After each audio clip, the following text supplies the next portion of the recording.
I broke this down all the way for one of my students who wanted to make $10,000 a month, and it came down to they only needed to talk to 4 people a day. That's it, right? I said, "Are you talking to 4 people a day?" And when she said, "No," I said, "That's your most immediate constraint." I knew that I had to figure out a framework because the way that I've been doing it so long, I can do it really well, but my students were having issues doing it on their own. So I literally just chatted with Gemini one day and I was like, "Can you help me calculate it into a mathematical formula that they could easily plug into?" And so that's where that math equation came out and it just happens to just fit perfect. Hey, what's going on, everybody? Welcome to another awesome Marketing Monday with Joel and Laurel. Super excited for you to join us here again today. And today, we're going to do a little hot seat session. So, Laurel is working on some new messaging for some of her, for a revised offer that she's been running. And so she asked if I'd be willing to help deconstruct it and maybe put her on the hot seat. And you guys get to see a backdoor look and sneak peek as to how we work through that process. So I'm excited. Laurel, how you doing? I am pumped. I am excited because I bet you there's so many people who would love to be in this hot seat right now. So I feel incredibly fortunate right now. All right, well, let's dive into it. So, Laurel, give us a little bit of context and background as to what we're working on here today. Yeah, so basically over the last several years, I've had a program that's called Lean on Laurel. And it kind of came out of me offering agency services many years ago when I found that there was a need because there was such a disconnect between the way that agencies sometimes run ads and the way that a business owner runs ads too, because there's always this gap, right? Because the business owner is paying the agency to do it all for them. And then, my ads are only as good as the information that the business owner gives me. And so there was always this gap that I felt like I was constantly having to talk my clients through. And so over the years, it's evolved from an agency service to more of a hybrid tag team model. So that's kind of the way that, I've been positioning it and it's been doing really well. And then obviously because of AI, I've been able to streamline a lot of my own knowledge into the AI stuff. And so I've been able to crank out things for my clients that I wasn't able to do before. And so now I'm really in the trenches more than ever before. And so every time my wait list gets a little bit too full, I always know that it's time to raise the price because I'll have people on the wait list and they're like, "Well, I didn't really wanna wait," and so they leave, and so I didn't want to, lose out on those clients, and so I raised my price again in January, but I kind of tested this new messaging behind this because one of the problems that I find with higher level, coaches, consultants, and service providers is that they see what I'm doing and they're like, "That's great. I don't want to do it myself." Right? And so I started structuring my messaging behind I've structured the way that a part for the CEO or the business owner, but then all of the SOPs and all of the processes, I'm gonna work with someone on your team, like you might have someone on your team that's ready to step up to the plate, or that you have a VA, or you already have a media buyer on the team. And so I'm gonna take that responsibility of training them to be the world-class media buyer. And so I tested that messaging over the weekend and immediately handful of clients right then and there. And so I know that there's something here. And so I would love to I know that was a lot of context, but I would love to just kind of see where your mind goes with that. Awesome. So, the core idea is um, you're now training someone on their team to implement your systems. Is that like the big hook, Correct, big yeah. idea? Yeah, I basically put all of my internal SOPs, all of my GPTs, and so I've been actually training their assistant to, and helping them build these GPTs and everything. So basically, streamline my system to where, like, I'm handing them over all of my internal documents, as well as doing the consulting with the business owner so that the business owner knows how to work with the assistant so that they can get everything that they need out of it. Awesome. So, you said you just enrolled 5 new clients over the weekend with this new messaging, right? Correct. All I did was put together a Google document with with the system and I literally signed like 5 in the like I was telling you in the last 48 hours. So I definitely know that messaging resonated and these are people that I absolutely have been wanting to work with for a really long time. Awesome. So, what were some of those conversations that you had with those people who ended up enrolling, right? So, like they see the document, they watch your video. Like, what were those conversations like? Yes, I want to hire a team member. I want you to train them. Like what were those The conversations? main thing was I didn't realize that I could get you to train one of my team members because I have a rock star person on my team that I know I should be giving more responsibility to. That was the message out of 4 out of the 5. The 5th one, he is a solopreneur, but he liked the fact that he wants to stay small, he doesn't wanna grow. He liked the fact that I was streamlining and giving them all of my agency tools so that they can do it themselves. That was the messaging that resonated with him. Everyone else, it was the process of here's what your and also on that Google document, what I did was I separated here's what the business owner should be doing and here's what the assistant should be doing so they could clearly see what role they would play in this entire process. And so that those were the things that kind of stuck with those people who have someone who they have like a rock star on that on their team that they want to bring in as a media buyer. Got it. So when you start working with these people, what is your role? What's your responsibility? What's the engagement look like in terms of their connection with you? Are you doing weekly calls, biweekly calls? Is it on demand? Like, what does all that stuff look Yeah, like? absolutely. So I worked with Julie Chanel who showed me her voice cadence model using Voxer. And so it's Voxer one-on-one weekly and daily audits. And so basically their ad account is in my business manager. I'm able to help them manage their ads and tell them what's wrong. Like if they submit for a campaign audit, I can go in and actually move things around if I need to. I am taking the responsibility of writing all of the copy in the first 7 days, just to kind of get the system up and going. And so it really is like that hybrid consulting done for you type of offer to where Mhm. I do all of the work up front and then teach that assistant to actually manage it. So for instance, the assistant, we have, for instance, a DM role play call, right? Doing messenger conversations, call setting and stuff like that. Their assistant will come and learn how to actually do DMs in Messenger in using the system that I have. And then the business owner will either talk to me on Voxer or if they need to come to a content workshop or whatever, that's what they do. So it really is kind of a hybrid between one-on-one and group coaching. Got it. So it's essentially done for you setup to get the initial systems up and running live, then um, SOP and SOP management and delegation to the assistant so they can manage it. So you run the strategy, you drive the strategy, you set up the strategy, and then hand it off to either the entrepreneur or the business owner to, or the entrepreneur or the assistant to manage. Correct? Correct. Yeah, the assistant gets all the GPTs. I help the assistant build everything that they need, their own internal SOPs, and then the business owner, I teach them how to pretty much drive the strategy. So to let them know like what they should be demanding from that person that they've picked. Awesome. Very cool. All right. So is your plan now to like what are we doing in this audit? Is it, I mean, I don't know if we need to revise the offer at all because it seems like initially it's going really, really well. Are you planning to drive paid ads to this? Like what do you really want to focus on here? Yeah, so I would love your input on just overall marketing strategy around it. I'm not trying to scale the offer. I love my lifestyle business. I think my play right now is just how do I get this messaging and multiply it through video, like video content, like video angles and stuff like that. Because sometimes whenever I'm in it, I think you call it the expert's curse. I'm always like in the bottle and I think I'm being clear in my messaging, but sometimes I feel like I probably missed the mark in a lot of places. And so I kind of feel like you could help me come up with some fun ideas to actually get this offer out there and maybe do some lead gen strategies to actually get people into the funnel. Got it. Okay, cool. So the angle is really, really solid. Um, I've seen this work many, many times, especially when you like there's this phase as, you know, people who run marketing targeting other solopreneurs, that there's there's a certain level that you get capped out at, just because you are targeting.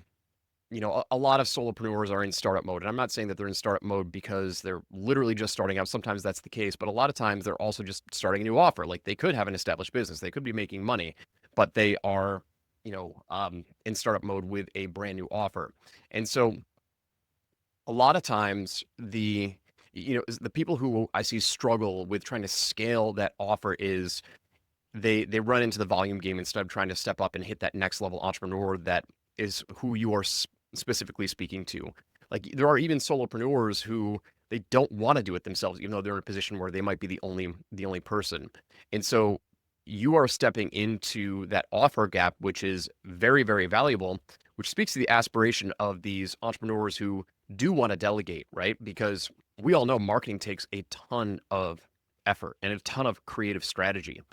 And the problem that happens is that when we are forced to run our own marketing, not necessarily strategy, I'm talking about the execution, running the own execution of your marketing, it takes so much time. It's like, got to create content, got to come up with the ideas for the content, got to manage it, got to optimize it, got to monitor it, right? So for you, speaking to that entrepreneur who understands they need that strategy and they want to work with that strategist and then delegate, it's a really, really solid value proposition. So what I would probably challenge us to do on this call is to now start to talk about, you know, the opportunities and strengths, right? A SWOT analysis of um, hiring and delegating, because there is going to be, and I don't know if you focus on this inside of your training. Like, do you talk about hiring a great assistant that can manage this, or is it more so just it can be anyone? Like, I am going to give you all of the dead simple SOPs that, like, they don't even have to be a marketing assistant. They could be a virtual assistant. And if you just show them this playbook, like anybody can run that. Like, where do you fit in there? Yeah, so basically, I'm not gonna teach them how to actually go and look for someone. It's either someone like a VA on their team, or that maybe they have an internal, media buyer. So, for instance, I have a client, one of the clients that I signed has a media buyer already, and so she wants me to train her media buyer on my ecosystem because her media buyer is doing a really great job of driving traffic to the funnel, and she knows that if she runs my ads ecosystem and the entire system, it'll push a higher ROAS. And so either the person has to have someone that's already doing media buying, or it could be a VA. I've been toying around with the idea around the angle of, how to turn your $8 an hour VA into a world class media buyer. But I know that also there could be some polarization with saying it exactly like that, and so just kinda, like, trying to figure out a way to massage the messaging, but that's kind of like the main idea Yeah, is that there's so many people yeah. who already have a rock star on their team and they don't even know it, you know? Yeah. So a general assistant can run this system, right? And I think the main hook there is they don't have to be a marketing assistant. Like this is it's I don't want to say dumbed down, but it is a step-by-step system that anybody can follow. So this angle worked incredibly well. Actually, on our previous call, and I walked through our demand trigger exercise, I gave the example of my buddy Greg, who we walked through. Like there is a huge demand in the online entrepreneur space for not just you're not showing them how to hire assistants, but like what I'm trying to explain is that that awareness level is already high, that many people already have assistants on their team and they want to give them more, and they want to give them more higher leverage activities, right? And marketing is the highest leverage activity that anybody can delegate because it gets you more leads, gets you more customers. And so I think we should come up with some really unique messaging angles that speaks to that. Meaning, like, hey, you don't need to train your, you know, you don't need to train your virtual assistant on marketing. You just need to show them how to run the playbook, right? Literally. Because a lot of marketing is quite frankly execution. If you're driving the strategy, that high leverage activity that gets them the biggest needle mover is handled with you. And then if you complement that with the SOPs that anybody can go execute, like that's where you marry up your strategy. Like that's your offer. Like that's the overlapping benefits of your core offer. And so I think that, explain to me how one of these, like a general all-purpose assistant can follow this playbook. Like what are the key things that take up the most time that when you would give this to an entrepreneur, they still wouldn't execute simply because of XYZ reasons? Like what are those main reasons why if you gave this playbook to an entrepreneur, why wouldn't they execute? Yeah, so before AI, it was, here's how to write ads, here's how to do this, And one of the main selling points of this is I'm actually gonna help the VA build all of the GPTs that they need, and because, like, one of the things that the CEO or the business owner was having issues with executing this is they had to learn, how to talk on video, how to do all of these things. They had to learn what my ecosystem looks like, and they had to learn all of this stuff, right? Because, like, if we give the ads manager crap, the ads are gonna do crap because it's all about what you need from the business owner. And you know this, we could teach our 10-year-old kid how to run ads. Like, we Hmm. can show them exactly how to place an ads in the ads manager, and they would do fine. It's all about, like, the creative. And so I think that's the main thing that makes it easier for the CEO is now they don't have to think about what type of content because I've how would I say this? I've baked my second brain into this GPT so that they literally have Laurel on demand there sitting on a desktop so that the assistant can literally just go to me and it would write content just like I would for that business owner. Hmm. Yeah. So now so I think you always want to also focus on the opportunity of how this offer didn't exist in the past, right? Why why you've been able now to create this offer, and AI is the answer to that, right? Where if you visualize it, there was always this gap, and as offer owners and as value providers, we are always stepping in and creating the bridge of where the our target customer is and where they want to go to, and we are that bridge to help them get there. And so I think this is a really good opportunity for you to explain your new bridge that you're creating was never available without AI. And so the way that you are now able to help them get better results is because beforehand you'd be working one-on-one with all these customers and clients, and you're showing them all the strategies, you're teaching them marketing, teaching them how to write all that other stuff. Well, now with GPTs, like this is the opportunity that your clients now have is you've bottled up all of your SOPs into these GPTs. So you work with with the VA, and it's like, listen, you don't need to be a world-class copywriter as long as you've got these systems which we've codified into GPTs. I'm going to show you how to run these playbooks and basically the yes no systems that you need to follow to execute with with your boss or with the entrepreneur that you're working for.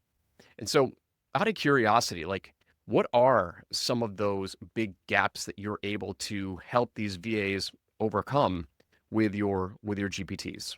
One of my favorite ones is I have a it used to be something that I used to have to do by hand and looking at spreadsheets and stuff like that is a constraint analysis, right? Like being able to find and remove a client's most immediate constraint, whether it's in the funnel or whether it's in their actual system or whether it's in their skill set, right? And I actually baked all of the math that I used to have to do by hand into this first GPT because I think one of the biggest gaps between a business owner and a marketing assistant or a VA, whatever, is being able to identify what does that business owner actually have to do? Because I think as business owners, they think that they have to do all of this stuff, whereas teaching them this one use of this GPT will eliminate 90% of the junk that the business owner doesn't have to do when it comes to marketing, and they're able to focus on just those one or two things that will actually move the needle. So that's an example of one of the GPTs because it's gonna save the business owner so much time, and it's gonna keep the marketing assistant focused on the things that they need to ask for from that business owner. Okay, cool.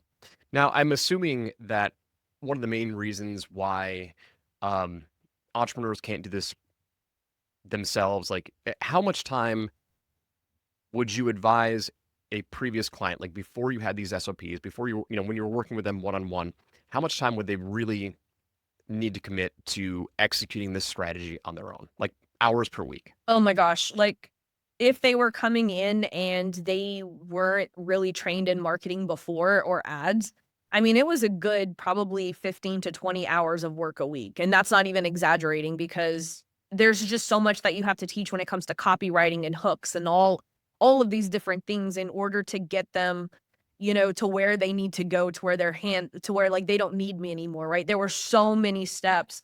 And now it's just, I can just give them this thing, teach them the overall engine of what it actually looks like and all of the different components. And that's all they have to understand is that these are all the components. This is why these components work. This is what goes into the components, and that's it. It's not, there's not all of these moving pieces anymore. And so it's just really simplified. I mean, even just the amount of work that I've had to do, like I am able to take on, more clients without having to do more work, which has been amazing.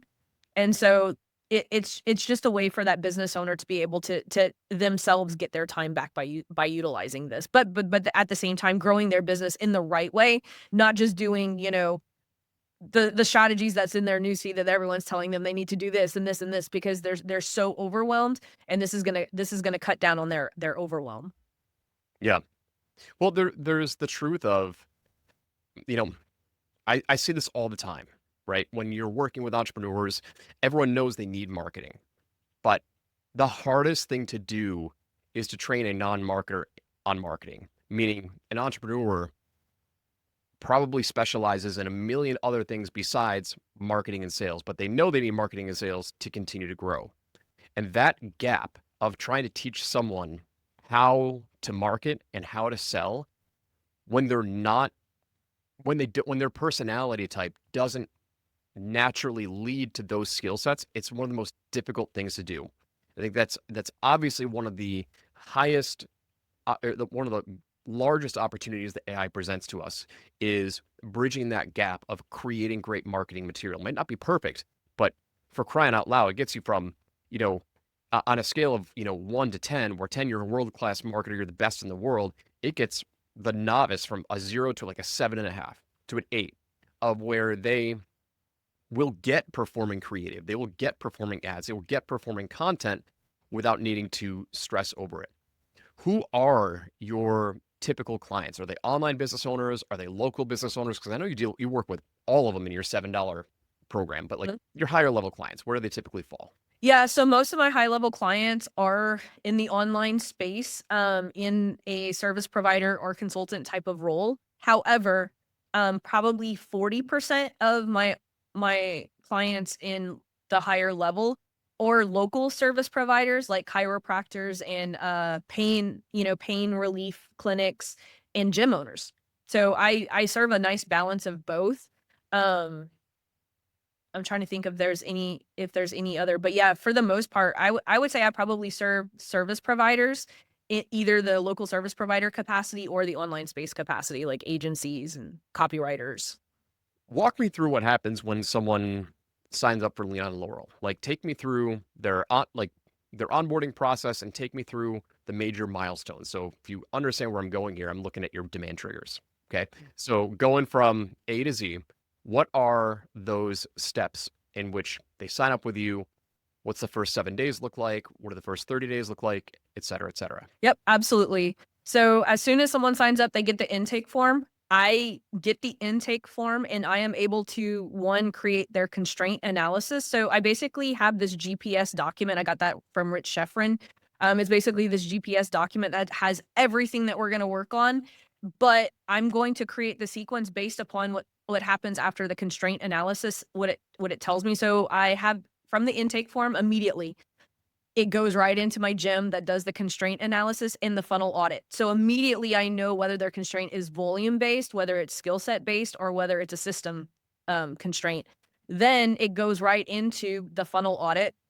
Then from the funnel audit, it gives me there's two documents that they give me, which is an ICA profile and a content Bible, which is what we talked about on the last call that I created from your demand triggers. That goes straight into my Claude, my second Laurel. And they literally on day one, Joel, have their constraint analysis so we know exactly what to work on. Two, they have their funnel audit knowing exactly what numbers we're hitting, where the black hole is. And three, they already have every single ad that they need in order to plug that black hole all within the first 24 hours. Then we get on, I call it the war room call. And then I literally just tell them and interview them a little bit more so that I can get their voice.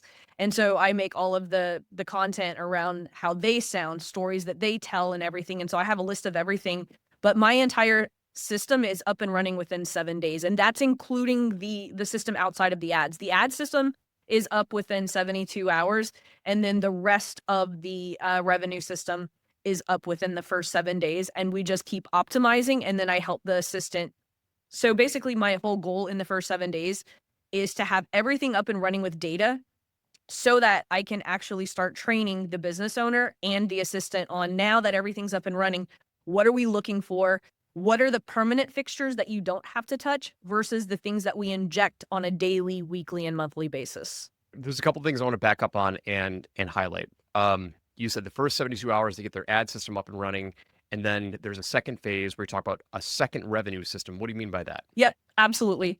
So I have an ad system, but then I also have a system that is, I have a show up engine. Basically, it's a sequence that gets more people to show up on their booked calls, because that's usually a huge revenue leak for most of the clients that come in. Their constraint is that their show up rate sucks. And so there's a sequence that we do through email, text, and social media to ensure that that person shows up. So that's one of the sequences. So it's not really necessarily ads.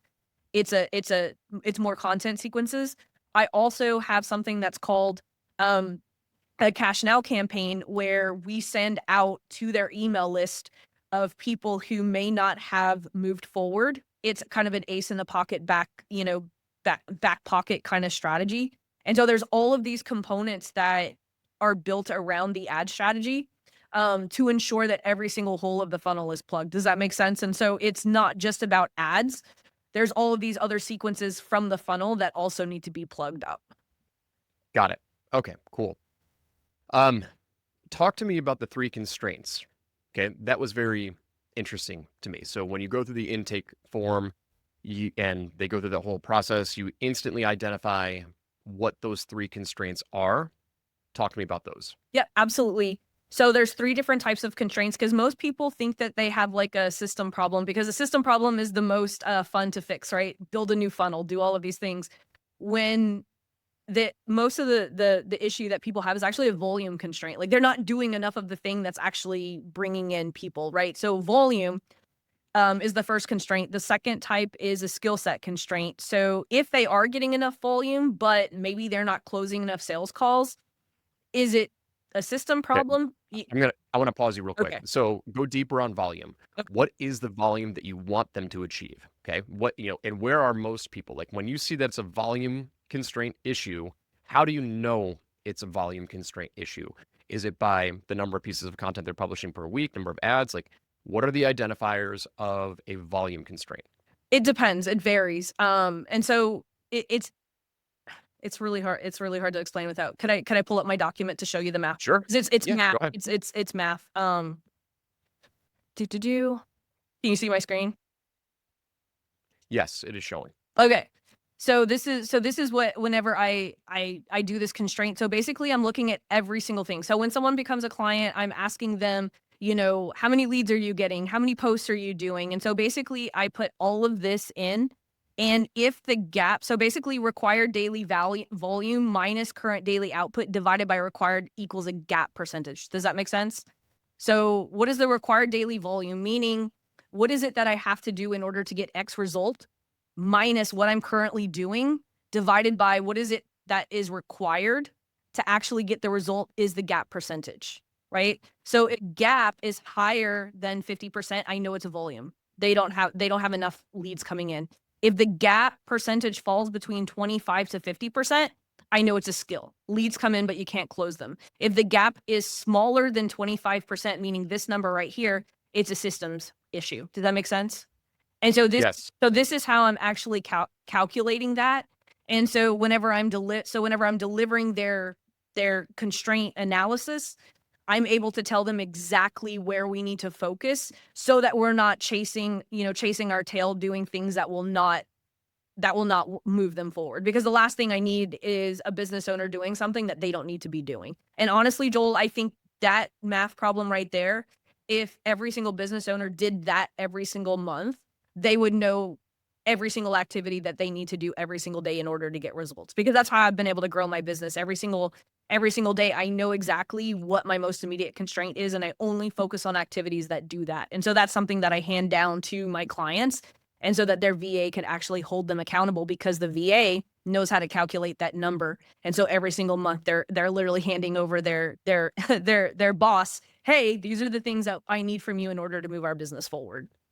Heck yeah. So, can I tell you something about that? That is an incredibly powerful tool and exercise that I think you need to make public. Maybe not running it through everyone, but I bet you if you started talking about that over and over and over again, you will get your high-level entrepreneurs to raise their hand and be like, "Okay, like let's talk. I'm in." Because I can tell you right now, that hit my offer radar. Like that just hit all the all the feely It sensations wasn't in too my much. It brain. wasn't too much, because I'm always like, this is like getting really geeky and nerdy.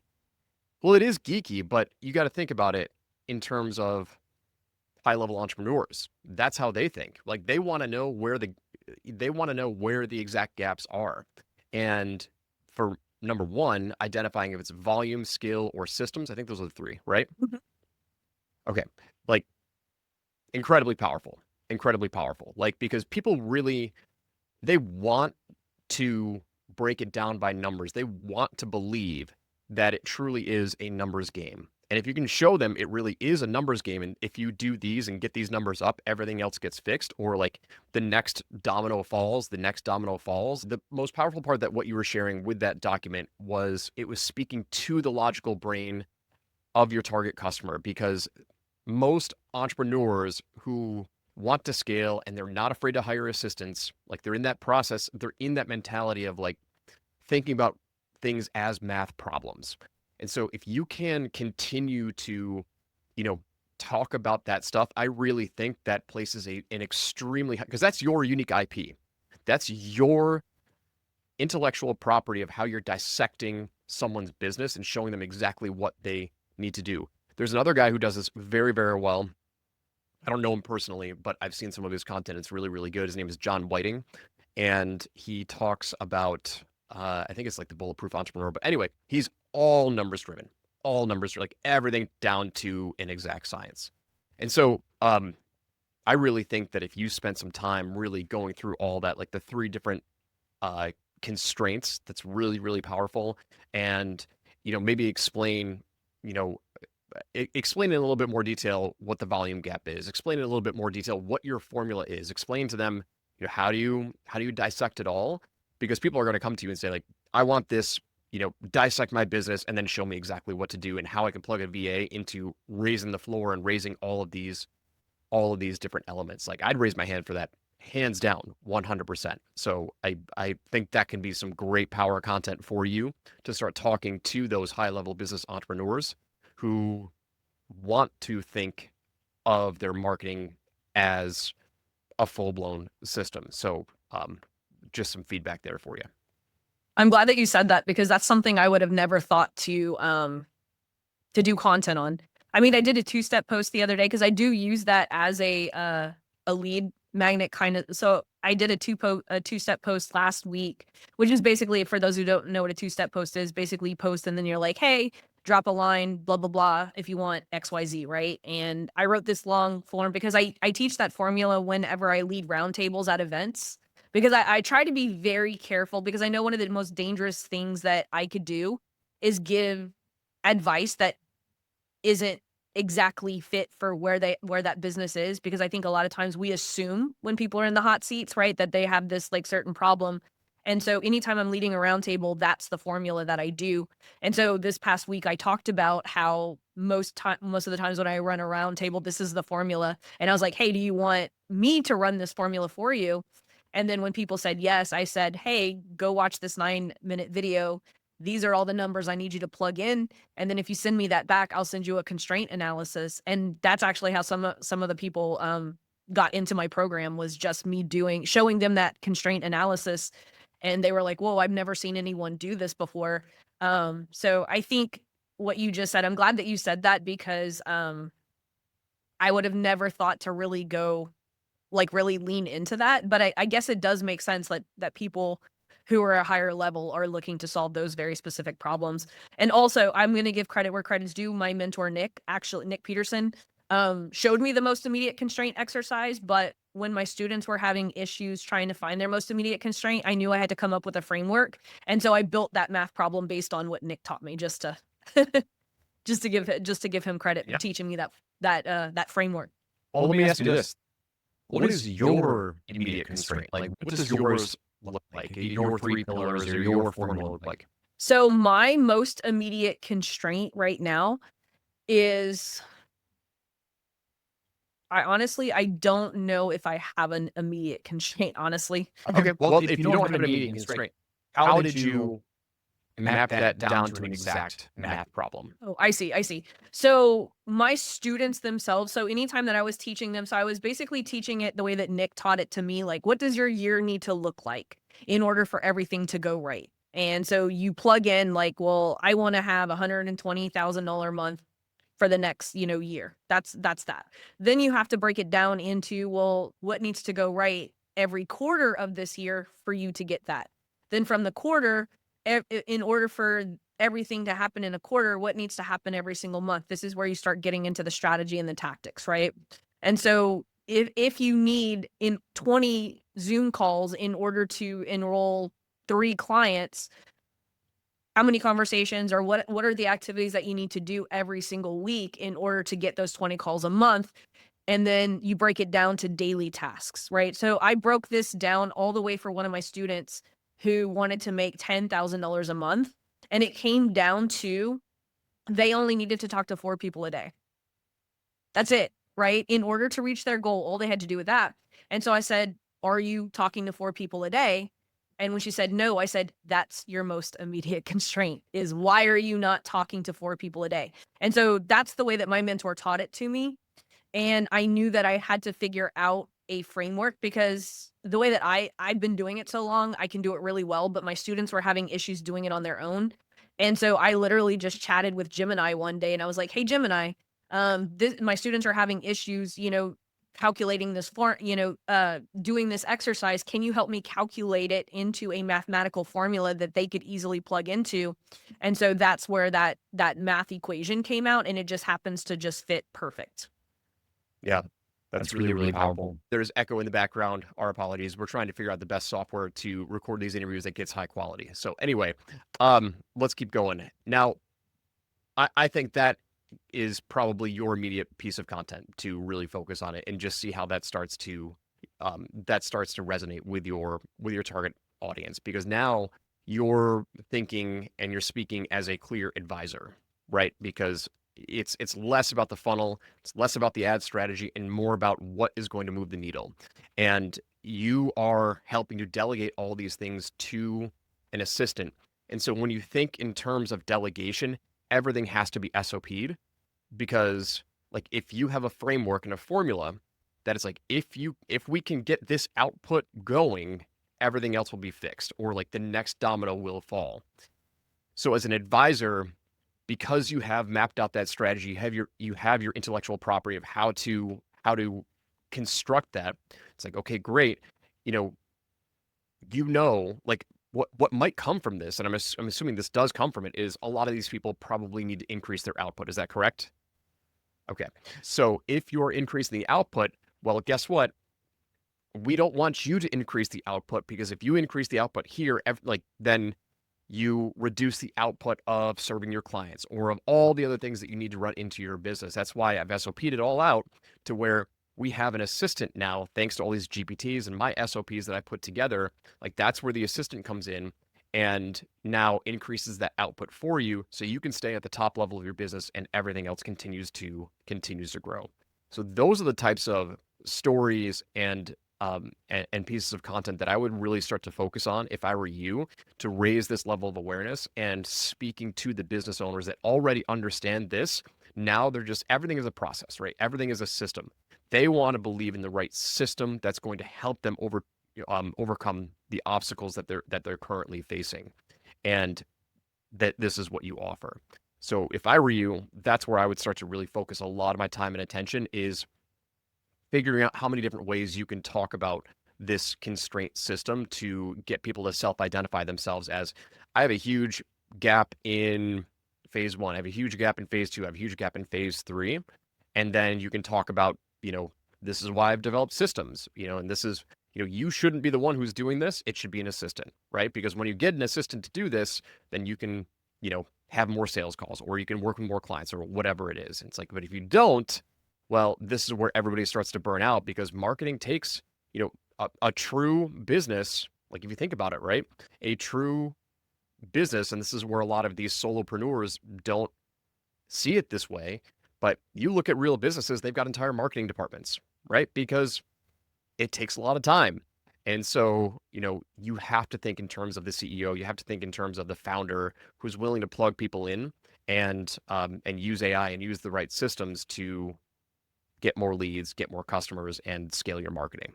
So that's where, like, you asked me a while ago, like, what's my most immediate constraint? And I think this is why this call today was so helpful for me. And I've got some questions for you that now that Mhm. you kind of like have, like my whole thing, because I'm in a really great place where I've been kind of at my goal for like 2 years. So I've been kind of like sitting back chilling, and now I'm optimizing for time. Right? I'm not optimizing for like necessarily like more income, more clients or anything like that, but I want to keep everything I have, but I want to optimize for time. And so now that I'm optimizing for time, I I could actually make more money by having higher level clients. And so that's kind of like my thinking behind like how I'm optimizing for time. And I've grown this like really, really large audience. And now I'm trying to figure out like how do I step out of being the ads girl and kind of being more of like this, higher level marketing person, because most of the time whenever I'm working with all of these businesses, ads are not the issue. You've worked with a whole bunch of people. Ads are rarely the issue because it's basically just the faucet, and it's usually something that's going on in the back end.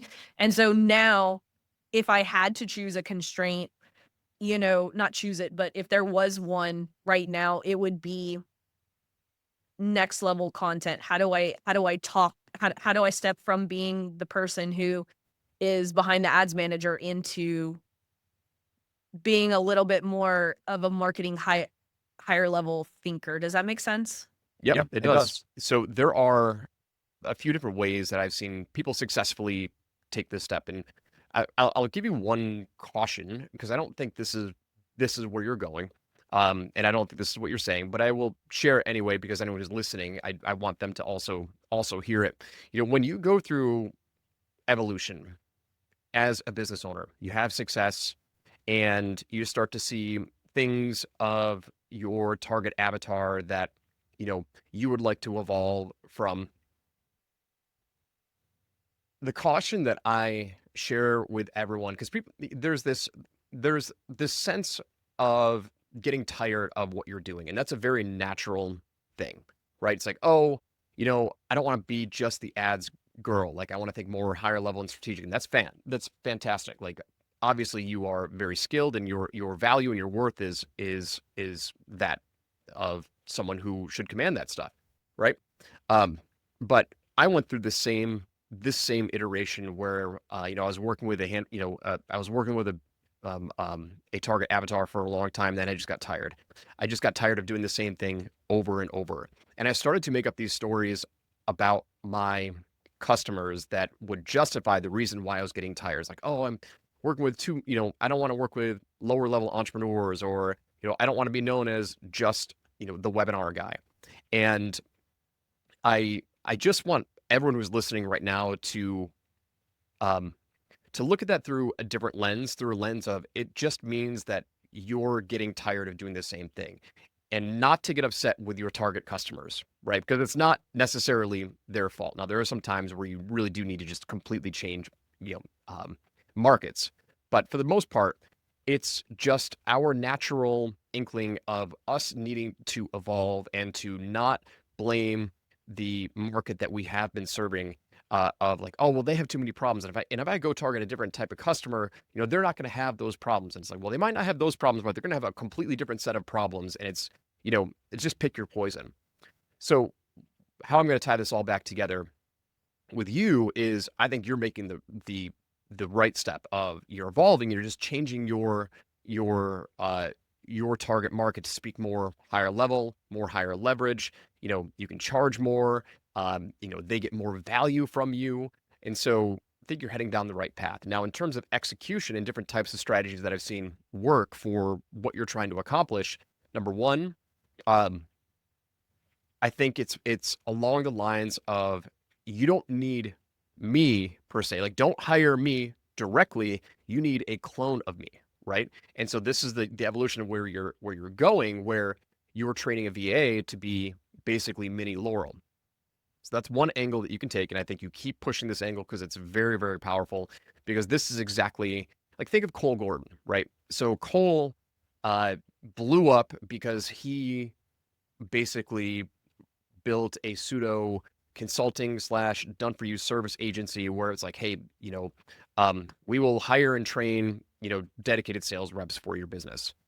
Who was he targeting? He was targeting established entrepreneurs who didn't want to run sales calls themselves. Like, they wanted to hire closers. They wanted to follow Cole's proven systems, get trained by Cole's team, and have Cole's team review their sales calls, like all that stuff. Like, a high level entrepreneur will invest money into paying a strategist to now train someone on their team to follow your systems, because they shouldn't be the ones who are following the systems. Like, a high level entrepreneur will plug the right people in place to accomplish the goal. So you're heading in the right direction. Now, I will share another strategy. You may not want to do this, but this is just like another option for people who are looking to take that step and evolve their own offers, who just want to grow. Like, another way to do this is to work with the practitioners and just certify them, right? Where it's like, okay, cool. Maybe you're a media buyer, right?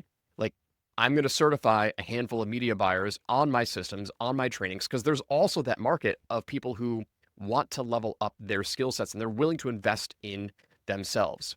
So it's just a matter of positioning, and it's a matter of framing, how do I, Laurel, evolve my own trainings and systems so I can grow, I can be more leveraged, and I can serve more clients in a different capacity, and just evolving my service offerings. And so you're heading down the right path. I think you keep going down this path. I'd be curious to know, like, how many clients you can handle with Lean on Laurel on a monthly basis with this, because you're still very much involved. Like, you still technically are reviewing their campaigns, but you're training other people. Um, like, what is your capacity for this iteration of Lean on Laurel? Yeah, so I could probably handle 50, but honestly, Joel, I'm keeping this to 15 people. Like, I don't Mhm. want to scale. I think I've told you this before. Like, I'm typically done with work by 9 a.m. every morning.